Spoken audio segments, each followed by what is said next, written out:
Hello and welcome to another video and podcast from fantasyfootballscout.co.uk. My name is David and today I'm joined by Joe as we have a look at yet another FPL team reveal ahead of the new season. The game is here. It's day 3, day 4, depending on when you're listening to this or watching this.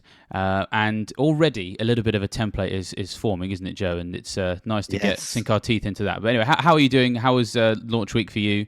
Everybody's had different tales to tell of broken F5 keys and all sorts of things. So what's it been like for yourself? Yeah, it was fine for me. I mean, I work at home, so I was sitting at my computer anyway. And so yeah, I was refreshing every now and again. I wasn't like relentlessly pressing F5, but yeah, I got an ID rank, four digits, 8,000 and something. So it's easy to remember. That's the key. I had a five digit one last season because I was like 5 minutes later after the launch, and that wasn't too bad actually. It was quite memorable. I've forgotten it now, but it was memorable at the time, and so I think that's the key really. But yeah, obviously, you know, getting number one is good. But I'm sure that's probably backseat by the guy that presses the button ultimately to make it go. You'd hope so. I mean, interestingly enough, I can't reveal who, but somebody at Scout managed to get number 2. So we were all very, very, very jealous of that person. Wow. Because as you say, it's memorable. I ended up with a 6-figure one last year because I was at work, but I was back then, my day job wasn't fantasy football for a time. And so I was a couple of hours late. And the amount of times I got it wrong when trying to put it into live FPL, I kept landing on someone else's team. It's so difficult to remember. So yeah, I managed to get a 4-figure as well. So I'm 5601 this year, much more memorable. And yeah, but it's crazy that within 5 minutes it sounds that you've ended up 3,000 further. It's not really a pecking order. It's it's crazy.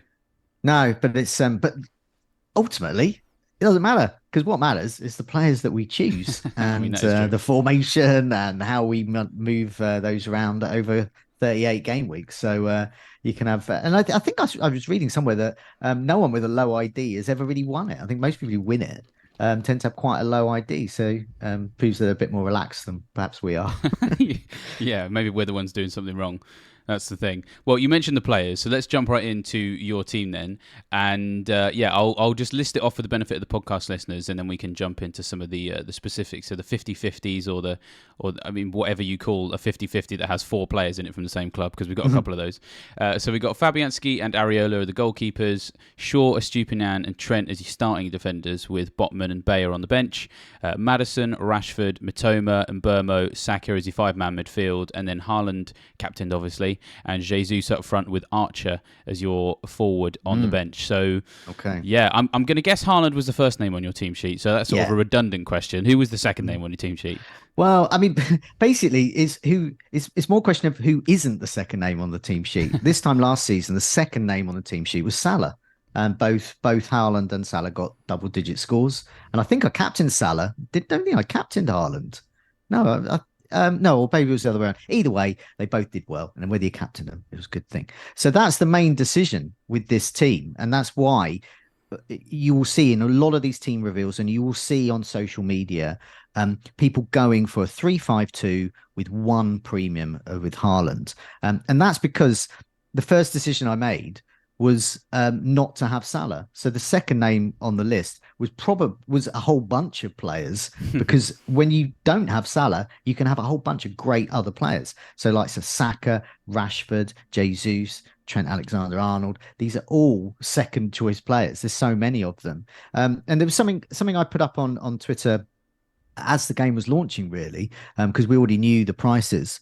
Haaland and Rashford is 23 million.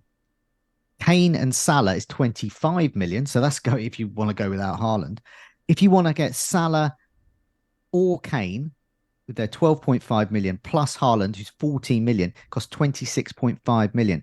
So ultimately, by going Haaland and say Rashford, or Haaland and say Saka, who I've got both of, you're saving 3.5 million off the bat, and that 3.5 million can be invested in making sure you get Trent, making sure you've got a really great midfield, making sure you can maybe, instead of getting the Luton's main striker to start with, who is unproven at this level, no disrespect to him, but he's unproven, we don't know, you can get Jesus instead. So that's the roundabout answer to that. Who is the best second? Who is my second choice? loads of them, because my second choice isn't Salah. Yeah, it makes such a difference. We have spread that money, and it's already becoming effectively the deal breaker between one template and another, I suppose. In that you've got Yeah, the Salah, there's a Salah template, and then there's a no yeah, Salah template. yeah, I'm probably seeing, I reckon, 1 in 3. With him, yeah. in terms of where Well, we have access to people's teams. In terms of the actual overall ownership at the moment, he's in about 25% of teams. I well, kind of expect that to go up maybe when we get more mm, casuals join in, but mm. for now, I don't feel too naked without him. Well, that is the downside of not having Salah and having all these other great players.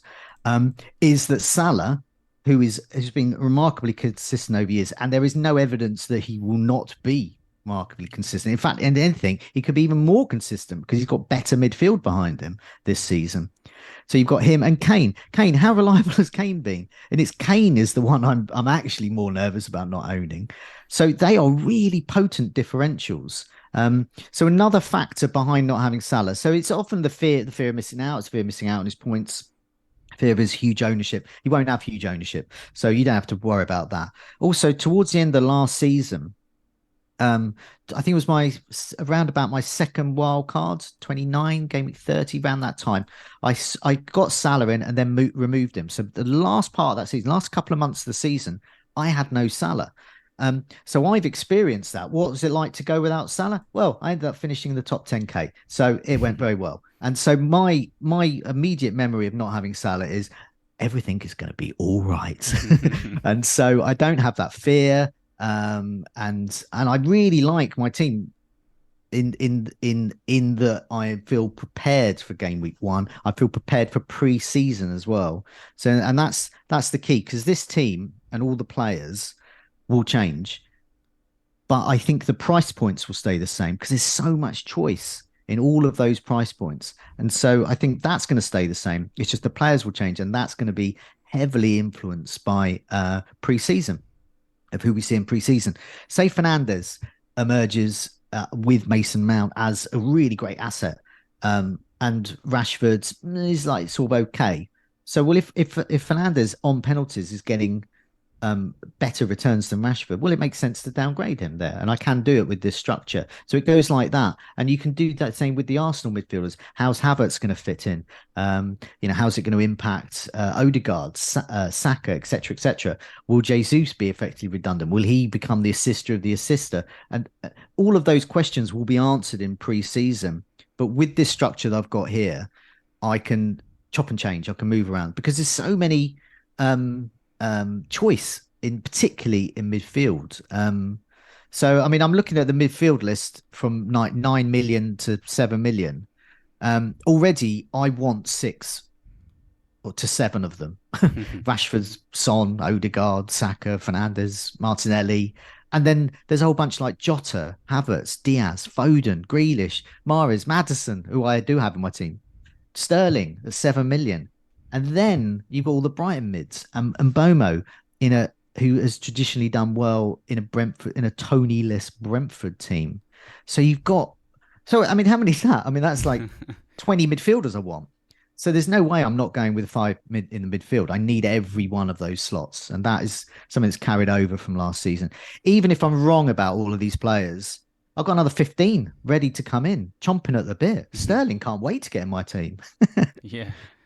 Yeah, it's crazy just how many options there are, and I think that view of looking at things in terms of price points, it actually is a huge difference maker in your ability to have flexibility to go from 1 week to the next. It was actually something that I had not been that au fait with before I sort of joined Scout 5 years ago now, 6 years ago, something like that. And it was one of the first pieces of advice actually that you gave me, which was to put your team into price points. Don't worry about, don't necessarily get bogged down in who the players are.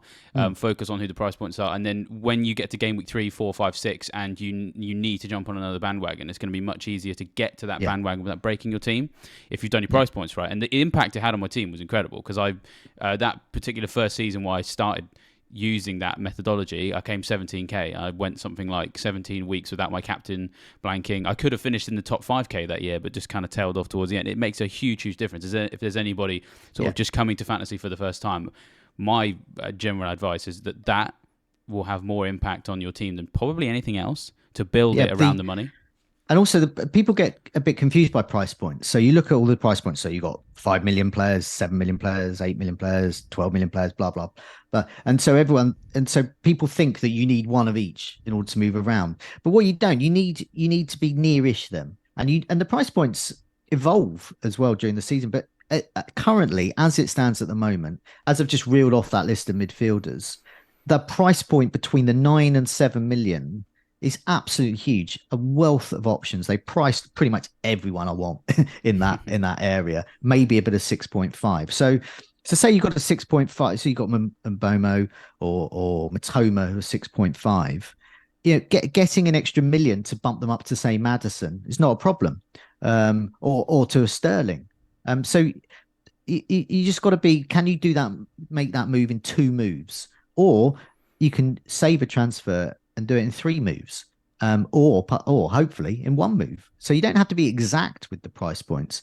And it's so clear here. I mean, like for example, strikers. So strikers have essentially sort of been downgraded, really, in a fantasy football term and a real football term as well. So the traditional 2 strikers up top, you very rarely see that. It's usually a striker, and it's very exciting wingers, maybe wing backs as well, supporting them. These are the people who are getting the points. And sometimes the striker increasingly is, say, like a Firmino, who's sort of there to pass the ball, might get some assists, but sort of being annoying and in the way. And Jesus has that potential to be like that. So, it's a waiting brief on him, but at the same time, he can be a very good goal scorer. So that whole nature's changed. So while we have this wealth of options in midfield, you've got your wingers, you've got your attacking midfielders, you've got those on penalties as well.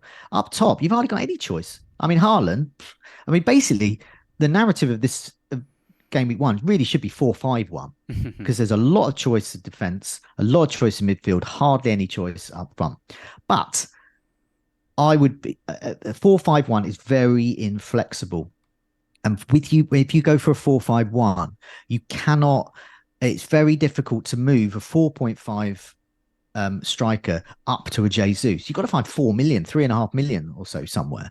So that's why I've gone for Jesus, because I might want Watkins, I might want Wilson at Newcastle, I might want Nkunku, who's unproven. I might even want Mitrovic. I might want Gakpo at Liverpool. In fact, I probably do want Gakpo at Liverpool.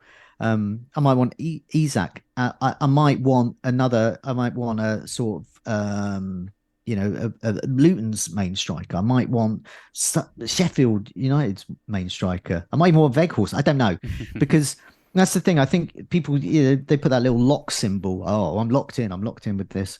And I'm not locked in with anyone. Anyone can move. But I know that I will want a second striker at least. So that's why Jesus is there. He's there because I think he's really good. I started with him last season, and he was great until he was injured. So I'll keep him as a placeholder for all of those different strikers. And it goes back with defense as well. I mean, if you look at the amount of defenders, how many defenders, like around 5 million or so, give or take 500,000, do you want? I mean, loads. I mean, all of the Arsenal ones have been priced kindly. The Chilwell and James, great. James will get injured. Just get Chilwell in. You got Stones at Man City. Nathan Ake. He could be another irregular starter. And then you got Stupinan. You get the narrative. Same with midfield. Shaw, Gabriel, Saliba, Zinchenko, Dunk, Stupinan at Brighton. It just goes on and on and on. Ake. You got what? That's that 12 names. You got 5 defense slots. So arguably we need 5-5-0. No, that would be no Haaland. 4-5-1. Yeah. 4-5-1 should be the narrative, and we'll start seeing that narrative change. But there is a reason it's 3-5-2, because that's all of those reasons we looked at, all of those defenders, all those price points, those midfielder price points, and because of that is why on a lot of these team reveal videos, I was listening to General's one this morning, and my team is very similar to his. Some of the players are different, but essentially the price points are the same and the thinking is the same, and that's because it's logical and it makes sense based on those players, and they're just going to change in pre-season. But what you'll start to see is because there's always a drive in social media and amongst content creators as well to be different. Oh, everyone's doing 3-5-2. Well, I'm going to be different. And yeah, well, that's great. But what you'll probably find is that you're being different is probably a bit inflexible, and it might not work. So just be prepared to be wrong. Basically, that's what I always do at the beginning of every season. Be prepared to be wrong. Yeah, and well, the shape is built so that if you are wrong, getting to something that is right is much easier, and that's the thinking, really, isn't it? I've seen a couple of 4-5-1s, and I agree with you. I feel like the fourth, but also in some way, I mean, for me, my opinion is that the ceiling sometimes for some of these, the floors for some of the strikers is probably higher than the floors for some of the defenders, even if the ceiling is higher for the defender because they can get a clean sheet, goal assist, etc. Strikers can't get the clean sheets. You're more likely to captain your second striker in off-game weeks for Man City, possibly, whereas you maybe wouldn't do that with your fourth defender. Just 3-5-2 seems the way to go, and I even say that as I've been a 3-4-3 man for years and years. I think I've started in 3-4-3 every season I can remember, but in each of the last two, I spent various stages in 3-5-2, and it felt a bit uncomfortable, like wearing a coat that was one size too big for me, but at the very least, it kept me warm and dry through the rain, so I kind of could at least appreciate the benefits. And this year, I'm just thinking, it's unavoidable this year to be a 3-5-2. I think. I think going back to that, the first point, Salah and Haaland, or just Haaland, and I think that is key. And I've yet to see a draft with Salah and Haaland I like, because they've all cut too many corners. They don't have Alexander-Arnold. They won't have Saka and Rashford, or Saka and Fernandes.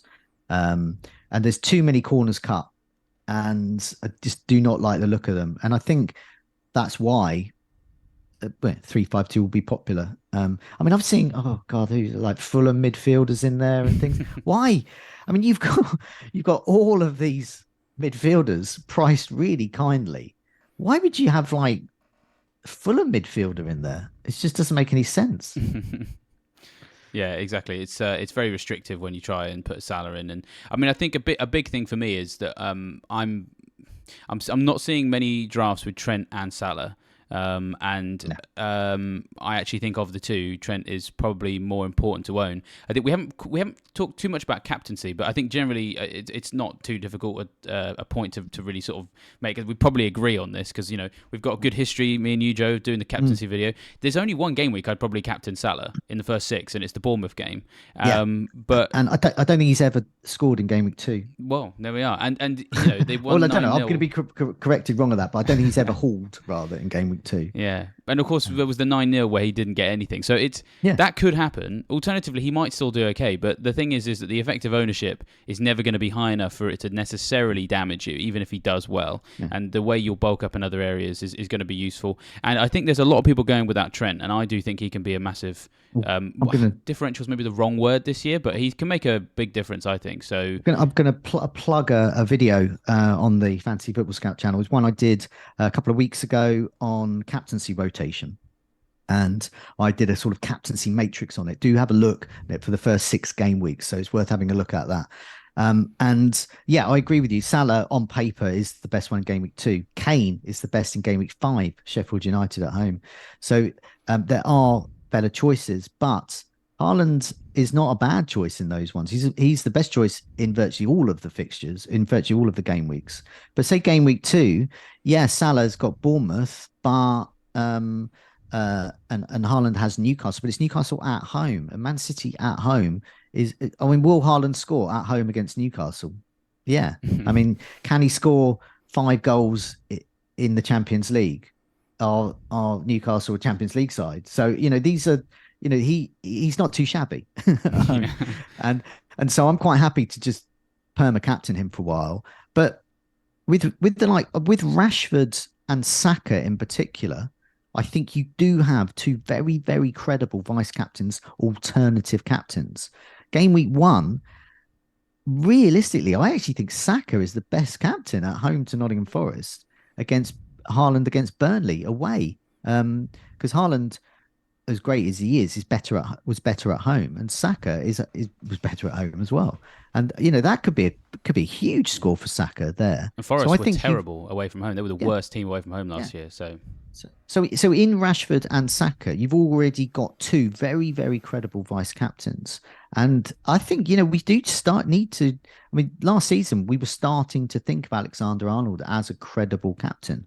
And I think he is. Home games against easy sides, he's going to rack up assists, bonus, and he might get you clean sheet points as well. In fact, might be more likely this season because their midfield is better. yeah, absolutely. I think the ceiling for Trent this year is quite high. And Szoboszlai coming in is a big signing, and many people have been making the point that Trent obviously looked very good going forward in the sort of embryonic stages of them shifting to that different formation when they're in possession. A little bit more time practicing that in pre-season and how well it went at the back end of last season, plus that additional bit of steel in midfield.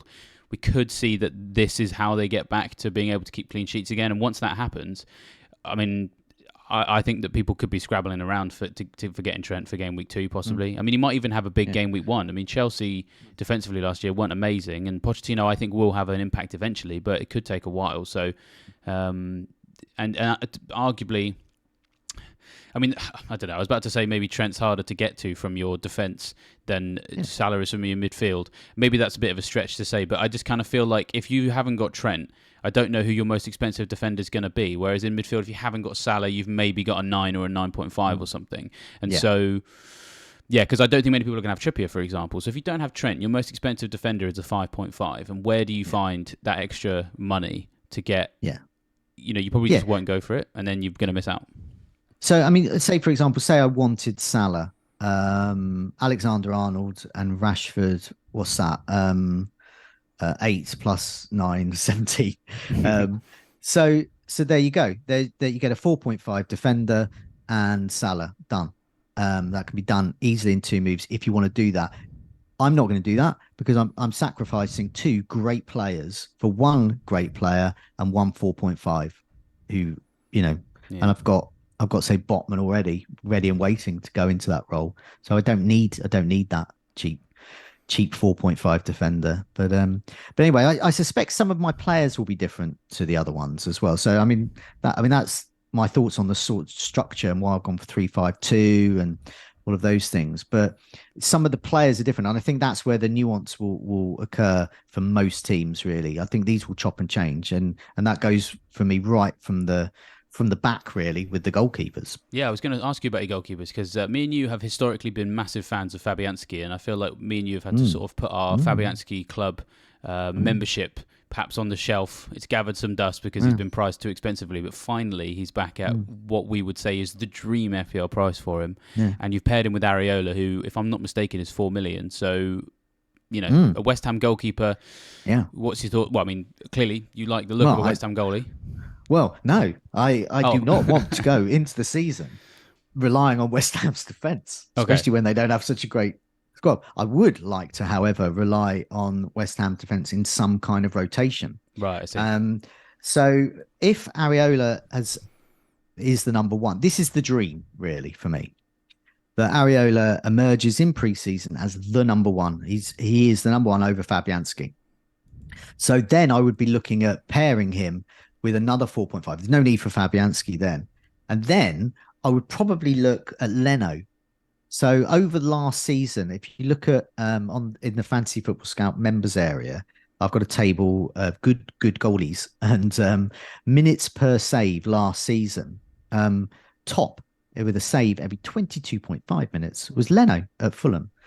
And by happy coincidence, Fulham have a good opening fixtures, Everton and Brentford, and then West Ham have Bournemouth and Chelsea. So you've got a bit of a choice of goalkeepers there. But then you've got with Fulham, they've got a couple of dodgy fixtures with Arsenal and Man City, so you don't want there. But however, during that run, West Ham and Brighton, okay, might not get clean sheet there, but might get saves. But Luton could get clean sheets there. Then West Ham's fixtures 5 and 6, they've got Man City and Liverpool. Right, I don't want to be playing a West Ham. I mean, basically, do I want to play a West Ham goal against them? No. But however, Fulham They have Leno has Luton and Crystal Palace. That's much better. So for me, what I would like first 6 game weeks is Leno and the West Ham goalie. And if it's Areola, great. If it's Fabianski, I can't afford that. Okay. So if I just go for Leno, for example, then at game weeks 3 and 4, he's facing Arsenal and City, which is going to be a nightmare. But the other 4 are good, so I might be leaning towards that way. I've seen Pickford in quite a few, but I've got to look at teams and how they're evolving in this transfer window. So Aston Villa getting better, preparing for Europe, great new signings.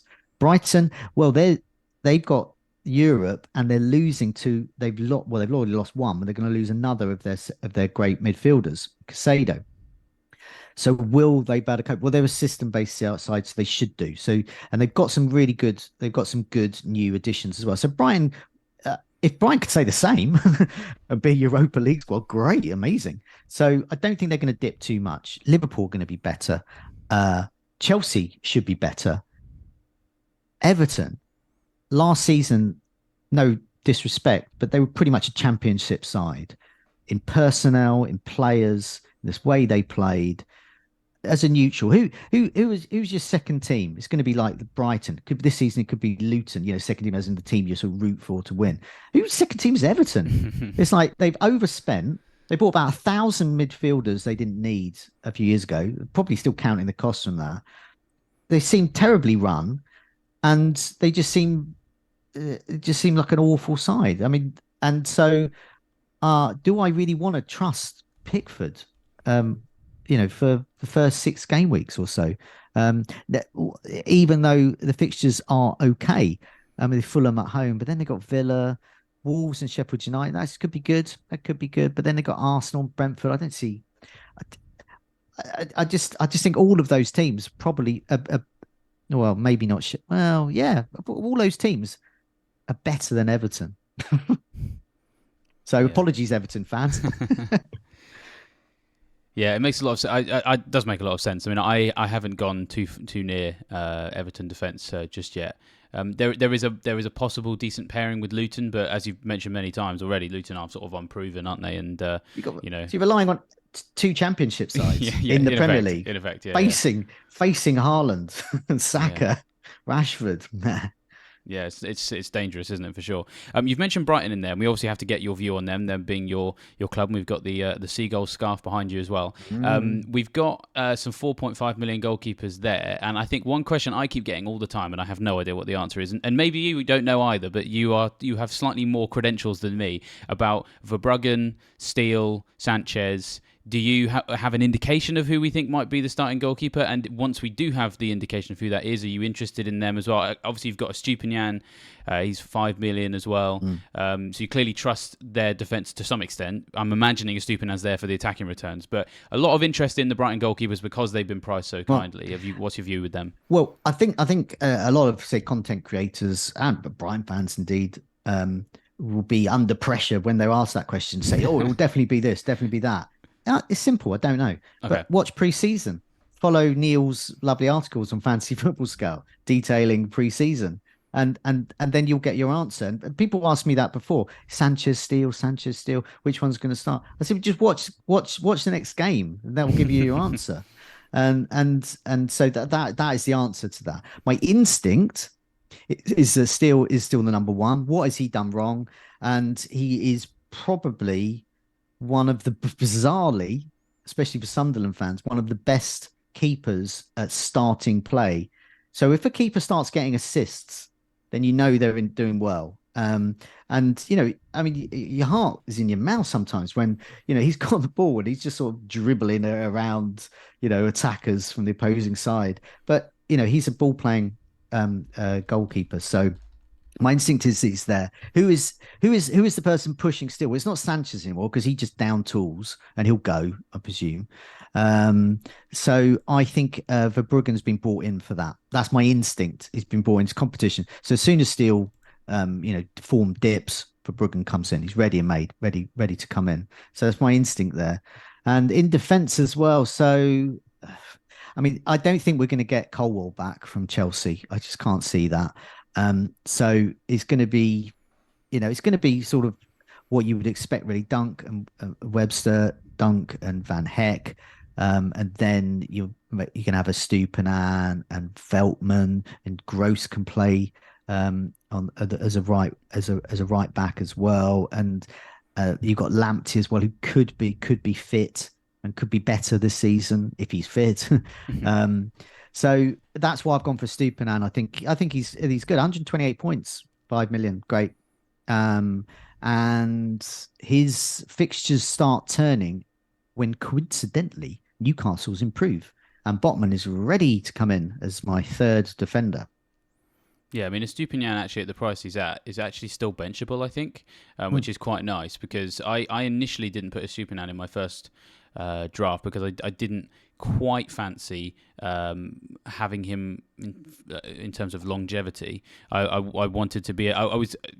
We'll come on to their midfield in a second, actually, because I wanted a Brighton midfielder because I think the fixtures are really nice for the first 3 or 4. When there's a slight turn for maybe Spurs and Chelsea, and then it's a possible jumping off point there.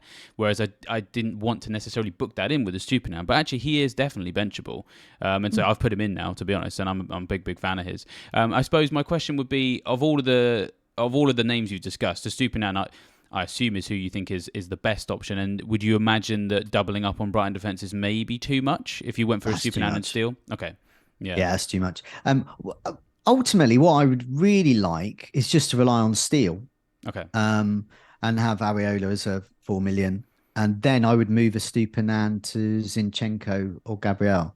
But I'm a little bit reluctant to go in on Arsenal, and that's where pre-season will give me the answers, because they're getting Timber in, who can play right back and centre back, as far as I know. Yep. So where's Ben White, who's inexplicably 5.5? Where will he go? He might not end up playing. He might end up moving into central defence. Maybe Timber's going to be in central defence. Who moves out? Is it Saliba? Well, he's just signing a new contract. Is it Gabriel? So Gabriel could be moving out of defence, so he could be more for Champions League. And Zinchenko as well is there, but will he play every game? He does have a bad injury record. Ramsdale's the one I really want, but I just can't. With the pricing, I need that money. Last season I didn't care about money. We could get it. You get anyone you want. Everyone was so cheap. But this season you do have to worry about money. And when people say, "Oh, it's too cheap," some of the players are too cheap, but some of them aren't. Haaland's certainly not. And we're all sat here, a lot of us, without Salah, so we still have to make some difficult choices. And Kane is another one. So I agree with you completely. I think the pricing has been done quite well this year, and we'll just have to see where it goes. Let's talk about Brighton's midfield, because again, sorry to put you under that pressure that you've already alluded to. You obviously know the midfield better than those of us who don't get to watch them as often as you perhaps do. I mean, you live in Yeovil now, don't you? So you're a little bit away, but well. Au contraire, no disrespect to Yeovil, especially my former Scoutcast colleague Andy lives there, but I don't live in Yeovil. I live near to Glastonbury, a place called Street, but it's very near Yeovil. And Yeovil, near Yeovil, if it's possible to have a second team, it would be Yeovil. Yeovil are the team I see most live, and I'm looking forward to seeing them taking on the likes of Worthing and Eastbourne Borough next season. I know, it's not looking good for them, is it? In the National League. Well, weirdly, it's actually looking better for them because they've got new owners. They've got a nice new kit. Oh, they sorted things out. And they're in National League South. So they've gone from being one of the worst sides to they will be the team to beat in National League South. They'll be one of the bigger sides in there. So anyway, that's Yeovil. Yeah. Anyway, I don't live in Yeovil, but I live near Yeovil. So no, I don't get to go to Brighton games that much. But the times, obviously, when I have been, and obviously watching on TV and those kinds of things, I think that the pricing has been a bit off. I think Matoma should have been 7, because I think he is, in terms of demand. You watch a Brighton game and you go, "Wow, Matoma's amazing." Pascal Gross is great. He's a utility player. He could still be on penalties. He was on penalties before McAllister took them, so he should be the second penalty taker, but we don't know that. And so I think that's what they're gambling on, but he really should be 6 million. And March is, I personally I really like Solly March. He's been there But so I long, think, right? Hasn't he yeah. played So in every division for Brighton or yeah, something? It's yeah. crazy. He's one of our oldest players, as in the amount of time he's Longest been serving, playing yeah. there. Yeah. Um. So the So what I think is actually March is the only one who's actually been priced right, because he should be a little bit less than Matoma because the demand won't be there. But I think he's as good as myself. Yeah. So I personally would go for Matoma because I think he is on his day the best player there, and he can easily be moved down to Enciso. So you can make that million saving. And I like Enciso, but I don't know whether he's going to start every game. Yeah, that's And true. I don't know how it's going to work out in Europe as well. This is new to Brian. Brian have never been in Europe before. For Villa, this is like, oh, welcome back. Yeah. Off we play. For Brian, this is totally new territory for them. They used to, Johnston Paint Trophy being their second their second thing they're going for, but now they're going for the Europa League Cup, which is incredible. Yeah, I don't know how that's going to work out. Yeah, and I suppose De Zerbi did start rotating quite a lot towards the end of the season when the fixtures packed Mm, up. They were all Premier League games, of course, but when that doesn't really mm, matter because he doesn't care about FPL. We mm. assume. Yeah. He hopefully likes it a little bit more than Dean Smith, but we'll find Mm. out. So there could be rotation there. I think, yeah, I think everybody's got to have at least one Brighton midfielder so they can switch to the other one. Do you think that? I mean, you're not going to have an idea of how rotation is going to affect the players in pre-season, but can you see yourself being swayed towards March or so? For example, I've got Gross because he scored more points than any of them last season. It's quite Mm. funny because he of all the Brighton midfielders didn't make the shortlist for the Fantasy Football Scout team of the season, Mm. and Gross was the one who scored more points than the other three and Mm. could be on penalties. Is there anything you could see in pre-season that could convince you to go for Gross, convince you to go for March instead of Matoma?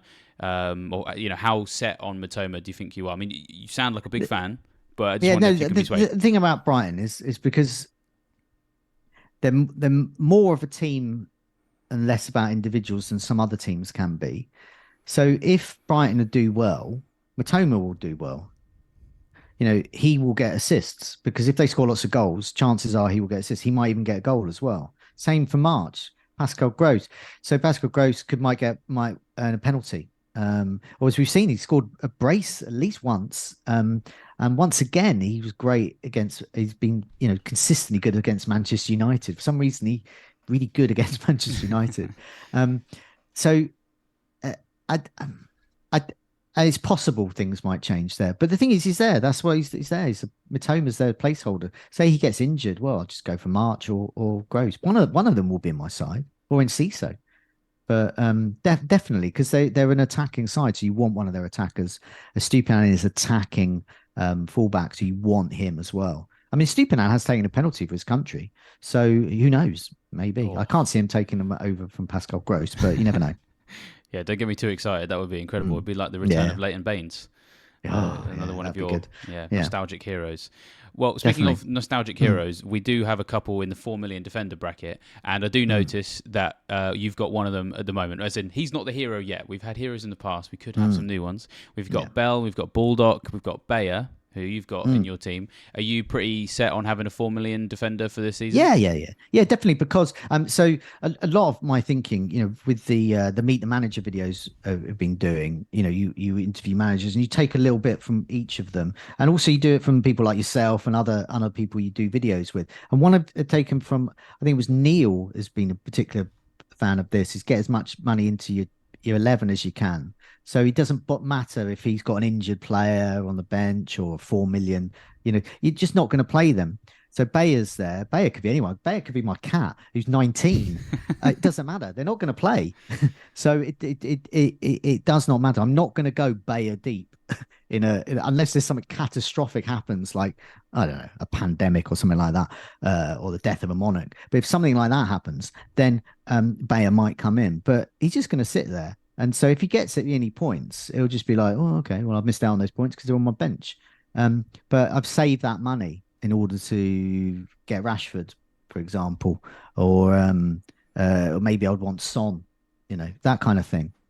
So I Yeah. think that saving is good there. And I know you've spoken about Botman as well. Same principle there. Value 4.5 Champions League defender. And I know that General spoke about this on one of your other videos, and I'm sure lots of content creators. So I won't dwell on that. But he is great value, and should be in teams. But I do have another player on my bench that I haven't seen in many teams, which I find quite surprising. In Cameron Archer. Yeah, he's 4.5 if I'm not mistaken. Yeah. Forward at Yeah. Aston Villa. Mm-hmm. I mean, the thing is, he's a name I've been aware of for some time. At my previous job, I was a colleague of mine was Aston Villa fan, who's a big fan of this guy. And I suppose they have had a number of people in the way of him becoming involved. And could this be his season? If Watkins gets injured, then I mean, probably isn't going to be. But he's a lot of potential about him, is what I've heard anyway.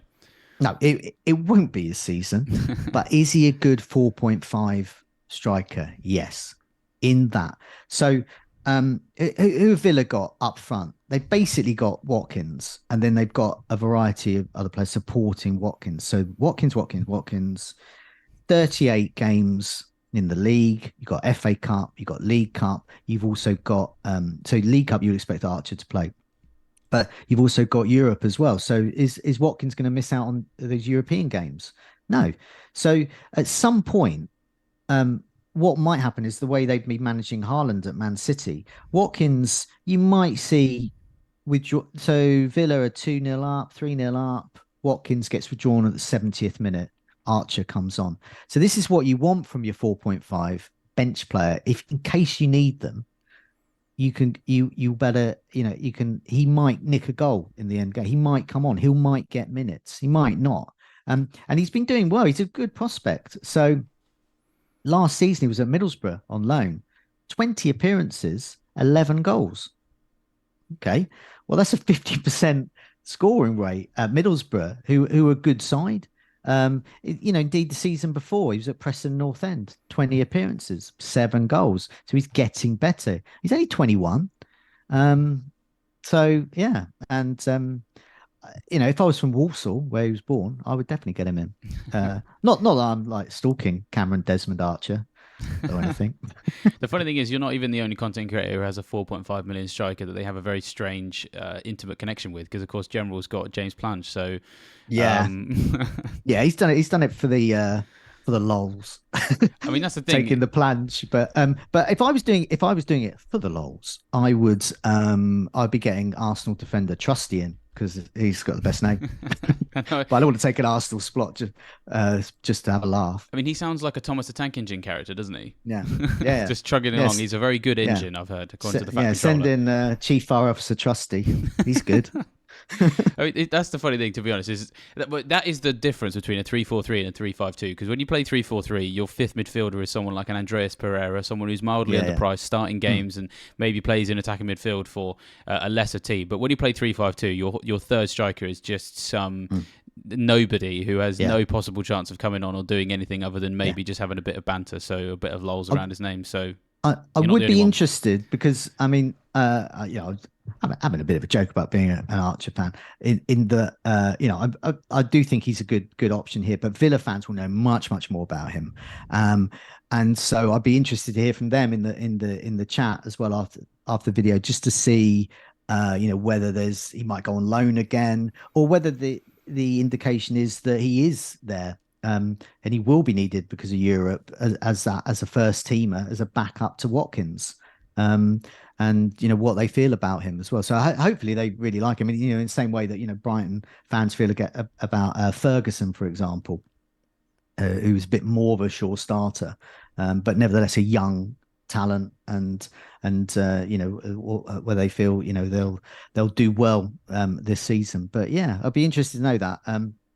Yeah. Plange, though, it's funny, isn't it? Yeah, absolutely. Well, and to be fair, also pre-season will be quite useful as well, because if we see Archer starting a lot of games, and that's a nice little segue for me just to push the Fantasy Football Scout pre-season page, where we will be tracking all the minutes of all the players. Historically, the pre-season minute spreadsheet is what discovered Aaron Wan-Bissaka, John Lundstrom, Livramento, the 4 million defenders. We normally see them there first, but can always find some cheaper players in other positions as well. So do keep an eye on that as the pre-season builds. There's no other place where all of that information is going to be accumulated in the same place, rather than you having to follow a bunch of tweets on Twitter, which you might not even be able to see because you used up your daily allowance. So, or threads on Threader. Exactly. Yeah. I went there for some sewing advice and I didn't find it, so I'm a bit disappointed about that. So, very poor. Yeah. So, if you want to avoid any of that, then the preseason page is going to help you massively. So, yeah, do check that out. And a lot of what Joe is also looking for in preseason, a lot of the questions that he has got will be answered probably by that as well. So, yeah.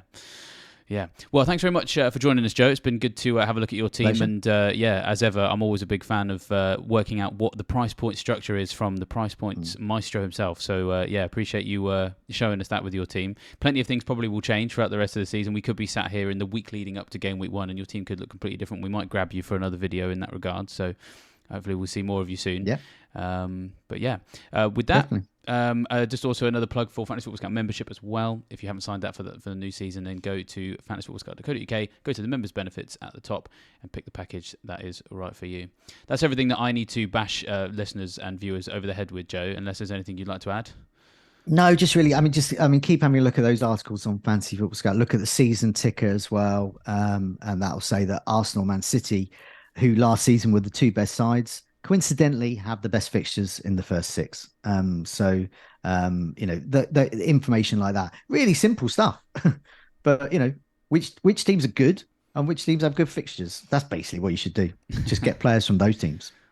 That's advice for the whole season in about 45 seconds right there. Yeah. You can tell that you work in journalism, Joe. You've taken something relatively complicated. You made it very understandable for the layman in about 45 seconds. So thank you very much for that.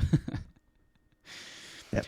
Well, thanks very much for joining us again, Joe. And with that, I will leave you fine folks to enjoy the rest of your tinkering, and we will see you next time.